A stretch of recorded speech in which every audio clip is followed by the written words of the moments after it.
Can they stay in sync after the bye? Oh, see what I did there? Very well done.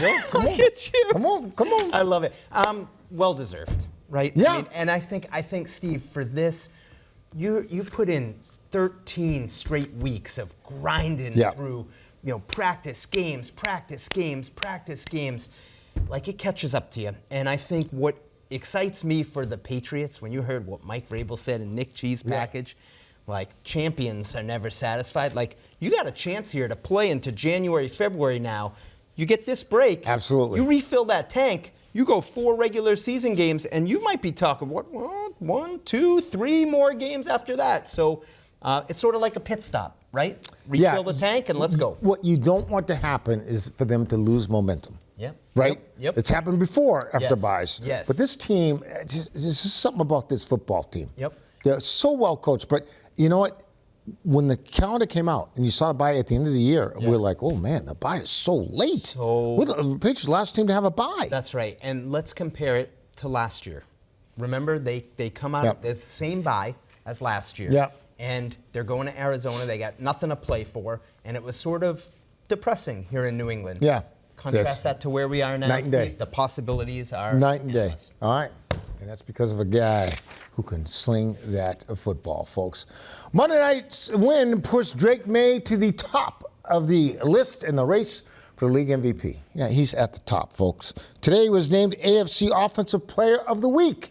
Mike Vrabel said the Pats quarterback is realizing what he can be as the conductor of the offense.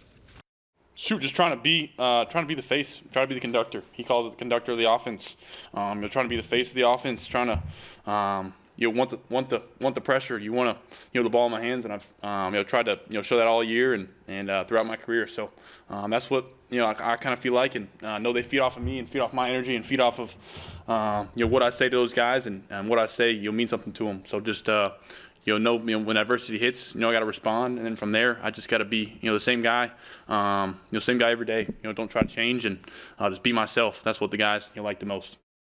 Yeah, his humility, he gets it. You know what? You don't want the guy to change, but seeing him on the football field, and one guy that should get credit for that, a lot of credit for that, is Josh McDaniels. Yeah, Josh did a great job this last game. I thought, particularly against the edge rushers of the Giants. That was the area of the game that you were concerned about that could disrupt it, and he really protected Vidarian Lowe at left tackle. Those guys did a good job in front. They did a good job, protected Drake, and I thought whether it was chipping, with the running backs or putting the tight ends over there, it was really well done. And Steve, I want to tell you a story from the locker room this week. Okay, give it to me. With Drake Maye that I just thought reflected his growth as a leader.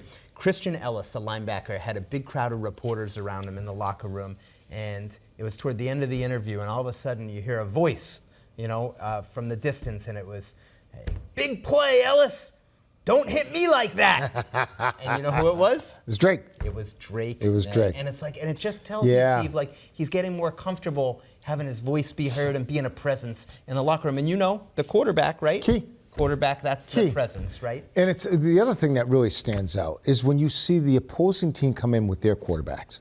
And you see the difference, the night and day difference between this kid is just in his second year. Yeah. He's 23 years old. Yes. And it's like, these other quarterbacks aren't even close. Now, Jackson Dart, not a bad quarterback, not even close to what Drake's doing. And when Drake can play like he played the other night, I think for this team, I really believe this, Steve. Like, I'm going to say it, they can go far. They could go the furthest if Drake plays at that level. And there's a couple things. I thought the touchdown passes, the 2 that he had, I mean, the pinpoint accuracy on those throws, there's not many quarterbacks in the league that can do that. And I just thought the simple stuff of commanding the offense, like his first passing play, he sends Ramondre Stevenson out wide. He's in an empty set. The linebacker comes over. He sees he said, "Oh, this is what coverage are," and he brings Ramondre back 5 yards to Mac Hollins. And it's just, it looks effortless right now. So exciting.